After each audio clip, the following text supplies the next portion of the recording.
Hey friends, welcome back to another bonus episode. Today I've got a teaser for you of a follow-up conversation that I put out with Paige Claassen today. It's available right now for patrons. You can sign up for $5 per month if you want to get access to more than 24 follow-ups with past guests from the show. But Paige Claassen has been on the show. She was in episode 24 originally, and in that conversation we talked about one of her dream climbs being Dreamcatcher. Dreamcatcher is a very famous 514D in Squamish, British Columbia. The first ascent was done by Chris Sharma in 2005. I'm sure many of you have seen that segment in the climbing film Dosage 4. And if you don't follow climbing news closely, or if you haven't seen, Paige sent Dreamcatcher earlier this year in September, and I finally got a chance to jump on a call with her and catch up and hear all about it. So this was a really fun conversation. In the teaser, you get the first 25 minutes of it for free, and we went on to talk a lot more about Dreamcatcher specifically. You'll hear us start to talk about it right at the end of the teaser. This conversation is a little over an hour total, so there's another 35 minutes or so of us talking about her training, how she prepared for Dreamcatcher, and we went more in depth into her projecting process on the route as well. I always find it really interesting when talking to a top climber like this to hear them talk about their process projecting a route. I always learn a lot, and just hearing how she approached it, her strategy for projecting it, there were definitely some takeaways for me. So that's what you're getting if you sign up for Patreon and listen to the full thing. And there is a link right there in your podcast app if you choose to do so. In the meantime, please enjoy this free teaser of my follow-up with Paige Claassen.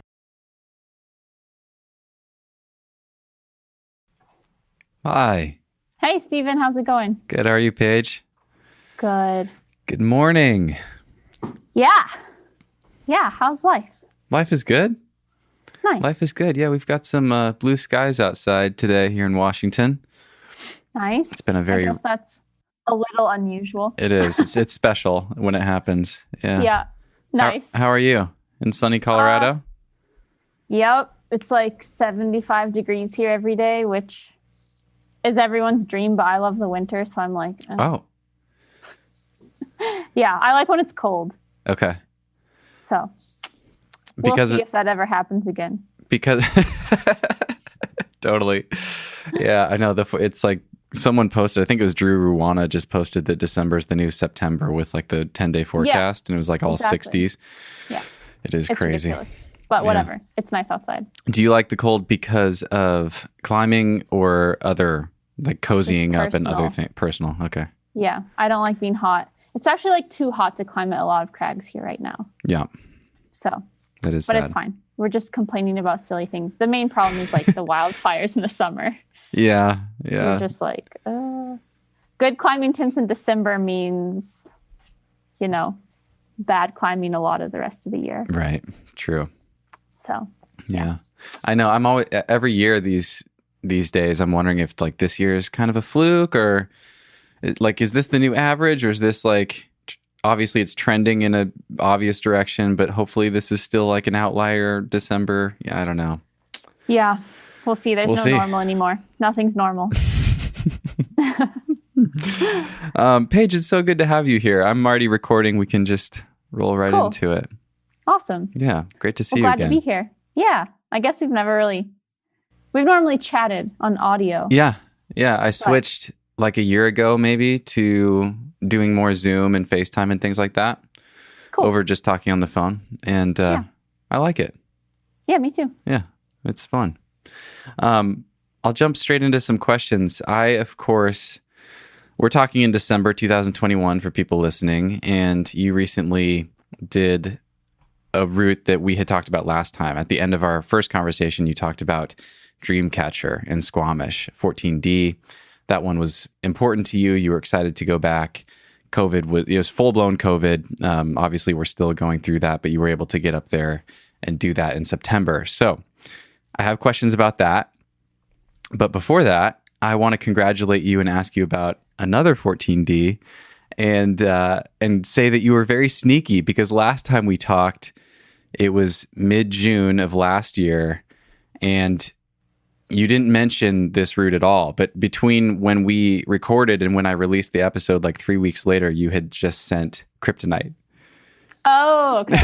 Yeah. I was like, wait a second, she must have been trying it. But congratulations on both of those. And yeah, I actually forgot about that one. I was like, what route are you talking about? I was like, I don't know. Yeah. But yeah, thanks. That one was really awesome. It was like kind of in the middle of COVID. So that was a nice crag to go to where no one really goes up there because it's kind of a far hike and it's just a little more remote. Yeah, that's a pretty safe bet. Yeah, it was a good to get away from everybody. Yeah. And a really special route. Like, I always love the routes with some history behind them. And that was just a cool one. Yeah. Yeah. And you and Margot, I mean, the articles came out that you two sent it together, which I love. Yeah. Were you projecting it with her primarily? Not exactly. So, like, Margot and I are really close friends, but we don't always get the chance to climb together. So, she and Maddie were going up, and then I was going up with my husband, Aryan. And Aryan and I would go at like 6 a.m. to hike up before it got hot. And then we'd be down by like noon. And Margot and Maddie would hike up at like 3 or 4 in the afternoon and like climb till dark. Got we were it. kind of on different schedules. But the first day that we were all up there together is the day she sent. Nice. And it was awesome because I think she had come like 2 days in a row, which she had never done. The hike kind of like, it does take it out of you, and then the route's really physical. So it's more of like a situation where you take a lot of rest days. And she had come up because we were going to be there that day, and we were like, we have to finally be up there together. And she was all tired, and then like, of course, sent, and it was beautiful. And like, I got all this new beta because I was doing things really differently. So a lot of what she did really helped me on the route, just to like make things more efficient and like conserve some energy. And it's just always really inspiring to watch Margot climb. And she's so fun. And like, yeah, we have a great time together. But unfortunately, we weren't really projecting it together. We were talking about it a lot. But we hadn't spent much time up there together. Got it. Yeah, and you two have spent quite a bit of time together. I've loved Tara's films, Slady's, watching you guys on the trip with the other gals. Yeah, just looks like a very fun dynamic between all of you guys. We have a lot of fun together. I think we mostly hang out like in non-climbing scenarios, but it's always fun to climb together when the chance comes up. Yeah. So. Awesome. For people listening, I hiked up there once last year with Ethan Pringle, and we were supposed to meet Maddie up there, or Ethan was supposed to meet Maddie, and we were way late. We were like 2 hours late because we'd like climbed in Rifle in the morning, and then we were going up there. So Ethan just had a fire under his ass to just hike so insanely fast up the hill, and the hike crushed me. I was just trying to keep up with Ethan, and I was totally wrecked for the rest of the day. I think I climbed the warm-up, and that was it. Yeah, which like there aren't really great warm-ups up there, but yeah, the hike, I don't know, like I think people over-exaggerate a bit because it's not, like to me, it's not as bad as the Sayus hike. Like it's a bit shorter, and part of it's flat. Not flat, but like gently uphill. And then it just keeps increasing. And I think the hardest part is that like that hill just bakes in the sun, and that's why we would go so early. So we would hike up like when it was cold, and then it's fine. But if you're hiking up like in the sun when it's 70 degrees, then it's brutal. So. Just baking. Yeah. How do you warm up on for a route like that? Like you've done a lot of this. Like you go, we talked about this with Just Do It as well, but you go try these hard routes that are often off by themselves away from the rest of the crag or a nearby crag. You know, just a standalone hard thing in the middle of nowhere. So when you hike up there at 6 a.m. and there's no good warm-ups around, how do you get ready to try 14 plus? Well, a lot of the routes I've done there aren't really warm-up opportunities. So it's kind of something I'm used to, and I think a lot of climbers are used to, is just like warming up on the route. And oftentimes these routes have easier approach pitches. So like, you know, the first 5 bolts or whatever will be 12A or 12D or whatever. And so you kind of get that dialed and just do like the first part of the route, or just go bolt to bolt and like skip moves that are tweaky. I think the main thing is like, you don't want to get injured warming up. Like that's the whole point of warming up. So avoiding moves that you could hurt your fingers or shoulders or whatever. And then aside from that, like you don't want to get flash pumped on your attempts later. So trying to get some sort of pump. And so maybe it's like climbing the first 5 bolts, lowering down and doing it again on top rope real quick without resting. Or I don't know, like a lot of people bring a hangboard up to the cliff, but I like to travel light. And so I'm not going to carry a big wooden block up. So I just kind of like rather do stuff on the rock and, stretch, like do a lot of, I don't know, like throwing my arms and shoulders around to get those warmed up and like finger flicks and, your basic youth team warm-ups. Nice. Go a long way. Nice. Yeah. Most of us don't know what those are probably, but I can kind of imagine getting the blood moving. Like being in a circle of 15 youths and your coach like leading you through some basic warm-ups that are actually in adulthood really helpful. Yeah, that's what we need. We need an adult warm-up group that teaches us these team kid things that we all missed out on. Yeah. Maybe I'll hit up as like a TikTok account or something. Totally. Yeah, or I'll hit up Tyson Shaney, see if he can come up with something for us. We can make a video for people to follow with the Crag. Yeah. But yeah, I definitely I'd never jump straight on giving a red point attempt. Like that will never go well. So I do take warming up seriously, but you do have to get creative and just kind of like figure it out with what you have available.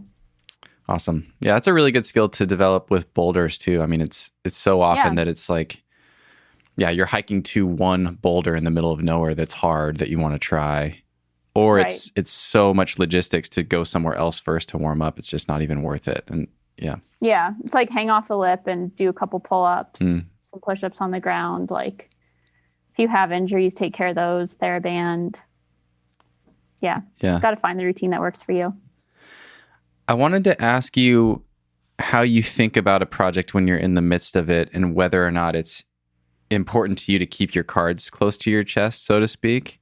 I thought it was interesting that you didn't bring up kryptonite in our first conversation, but I totally understand why, or I can imagine many reasons why. It's easy to project like, oh, it's probably added pressure if she talks about it, things like that. How do you think about that? If you're working on something, it feels important to you, it's a project, do you wait to talk about it until you've done it? Does it depend on the route? How do you think about that?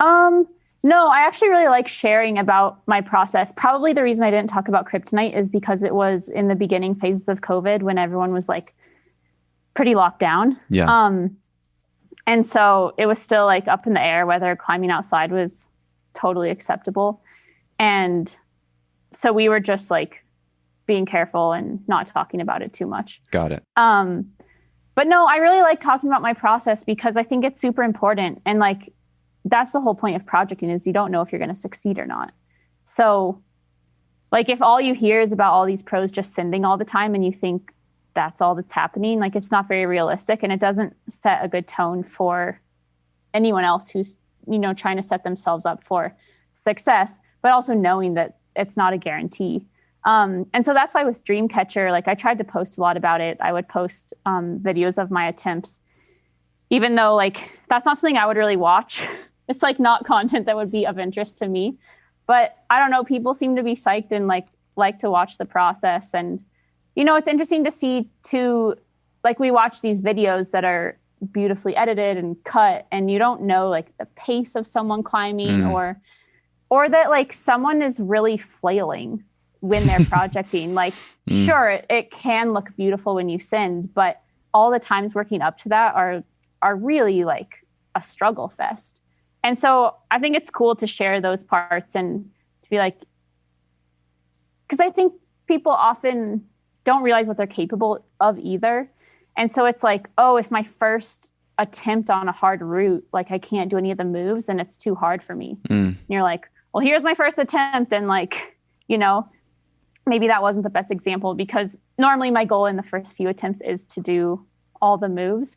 But if there are like one or two that I can't do, it's not a write-off. Like those are just the parts I need to focus on. So I just like sharing the process and it's genuine and it shows frustration and it shows that like you can start with something that not only felt impossible, but looked really impossible, like from an audience perspective. And then in the end, see it come together and be like, oh, like that evolution is possible for me, possible for anyone. So yeah, I'm not too embarrassed about like potentially not sending something. Like that's just life. That's just part of climbing. And, if I hadn't done the route, it would still be cool to see the process and like, Yeah. How often has the outcome gone that way where you've really invested in something and left it undone? I would say one of the routes that's happened on is Empath in Tahoe, which I tried in May. And I was there for about a month working on it with Keenan Takahashi and Pablo Hamak. And that was a route, like, I felt like it was possible, but it was kind of a stretch because I didn't arrive with all the skills I needed to do it. Like, I didn't know how to crack climb at all. So I was like learning to foot jam while I was working on the route, which isn't ideal. It's like learning to crimp while projecting to bolt. And you're like, well, you need to show up with like the skills required. But anyway, like, I felt like it could come together, even though it was a bit of a long shot. And I think there's like a mental process we go through where when you're at a project, like, you have to give 100%, like, you have to give everything you have. But then to detach from that mentally is also really important for me. And that's a tough balance to like give everything you have physically and mentally in the moment on the climb, and then walk away and be able to detach so that your mind can recover. And also you're not totally absorbed in something that then becomes obsessive and there's all this pressure. And that mentality works for some people, but definitely not for me. And so that was like a great route to practice that balance on, because I had to give everything I had in the moment, but I knew I couldn't get too attached. Like, I couldn't get into that obsessive mindset where I felt all that pressure. And at the end, I didn't end up doing it. And I was like totally content to walk away. And people are like, oh, are you going to go back? And my answer is probably not. Like, wow, it's a really cool route. It's really pretty, but it just didn't feel like something that I really want to return to. I think a lot of the reasons we project are to learn something, like, about our own climbing, but also about ourselves. And I think I learned so much from that route. And so it like gave me all the gifts it had to give, even without sending. And I'm totally okay with not having sent it. And I don't feel pressure to like go back and do that. And maybe that changes in the future. Like, maybe I get really psyched on crack climbing and then can apply those skills. And I don't know. But for now, I'm like, no, like, that was a great trip. I learned so much and I'm happy to walk away. I love that. That's awesome. Because I think it's important sometimes. Like, there's also been plenty of routes where I went back year after year after year and, was really dedicated and knew I would keep trying until I did it. Mm-hmm. So I think it's just like, I don't even know what all the factors are, but it's like whether a route really means something to you and like speaks to you in that way. Totally. And if not, there's no use in throwing yourself against something like just because it's hard or just because other people love it or whatever. Something I know you've talked about recently in regards to Dreamcatcher, but other routes as well, is how the peak of your excitement and maybe gratification often comes before you actually send. It's like that moment where you realize, holy shit, I can actually do this thing. Like, that's the top of the bell curve. And then from there on out, it's like, well, I still need to get this thing done, but I kind of already know I can. It's just a matter of time. And I heard you talk about this with Chad Andrews on the Clipping Chains podcast. And Chad's been on the show for people listening, and he's making a really awesome podcast. So I'll link to it. You guys should go check it out. But I really enjoyed your conversation, and I so resonated with that feeling. And I was just kind of reflecting on that, actually, in getting ready to talk with you and thinking about my summer. I've been bouldering all summer, and I've done my hardest 3 boulder problems from September until now. Nice. And they've all felt so different. Like, the first one, I had that exact feeling. Like, the excitement peaked maybe second session or third session. I knew I could do it. And then conditions weren't that good yet. And I just had to wait until it got cold. And then I did it the first cold day. Nice. The second one was incredibly gratifying because I really had to work for it. And there was, I knew I could do it, but it was one of those boulders where like it wasn't done until it was done, you know? Right. So that one was incredibly gratifying, like one of the most gratifying climbs I've ever done. And then the third one I had tried over the summer and gotten really close. This boulder called Practitioner back here in Leavenworth. Okay. And I knew I could do it after the summer because it was super hot this summer, and I almost did it like at 2:00 in the morning at 60 degrees or something. Classic Leavenworth. Yeah. But I came back and it was like, I'm happy to have gotten it done because it was rainy and like it wasn't a guarantee that it was going to work out, but it was really anticlimactic. Like I kind of didn't feel anything. And I just think like the contrast of all three of those is just so interesting. Yeah, it's pretty bizarre. I mean, it's cool. It's like if every route gave you the same sensation or emotion. I mean, I guess if it's an amazing emotion, then it's great. But like, I think that's what's cool is like every route's different, every experience is different. And then the gratification and emotions you experience are also vastly different. So it's like you're like waiting for a little surprise and you don't know if it's going to be awesome or like actually a little disappointing. But thus is climbing. Mm-hmm. But yeah, it actually has taken me a long time to be able to like put this into words because it's an experience that I've had on so many different routes that like that peak in excitement when you realize it's possible and then kind of going downhill in enthusiasm from there. And by the time you send, you're like, cool, well, all I did was met my expectations. Like I did what I knew I could do. And so you're sort of setting yourself up to be disappointed in a way because you can only meet or like hit below your expectations. Yeah, fall short maybe. Right. There's no way to exceed your expectations. Yeah. And that's kind of a tough place to be, but at the same time, like I think mind control is like one of my strengths. Like I don't consider myself a particularly strong climber, but I have a lot of confidence in myself and like what I'm capable of. And I think I have a pretty good grasp on like, the warning signs isn't exactly the right word, but like just paying attention to what's happening as I project and knowing what those things mean. Doing all the moves, starting to link them together, like climbing through 5 moves of a crux, climbing through the crux from a few moves below, those types of steps. Like I've done it enough that I know what those are leading to. And so I do kind of know what to expect. And sure, it takes away some of the excitement from the send, but I'm trying to learn to just be like, it's the same sensation and emotion. It just is happening at a different point in the process. Like where a lot of people are maybe getting frustrated and starting to feel pressure, I'm having that like send excitement, which I'm not going to experience at the end, but I got it earlier.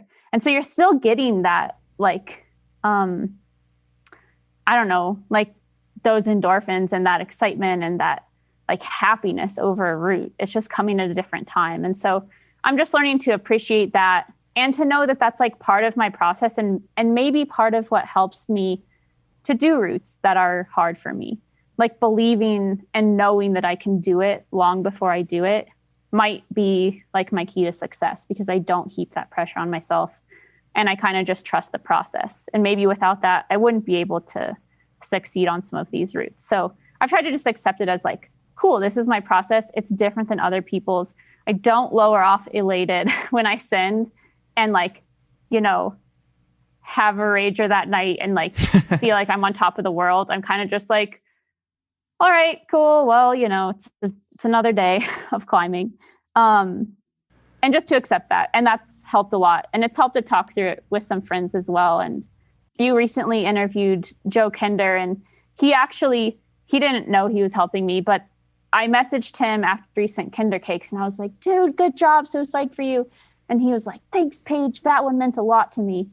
And I was like, that was the perfect way to accept a compliment because he wasn't like, fuck yeah, I'm the best.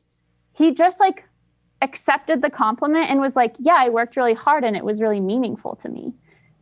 And so I was like, okay, I'm going to start using those words. And so, because normally when people say like, good job on Dreamcatcher, I'll be like, thanks, Squamish is so beautiful.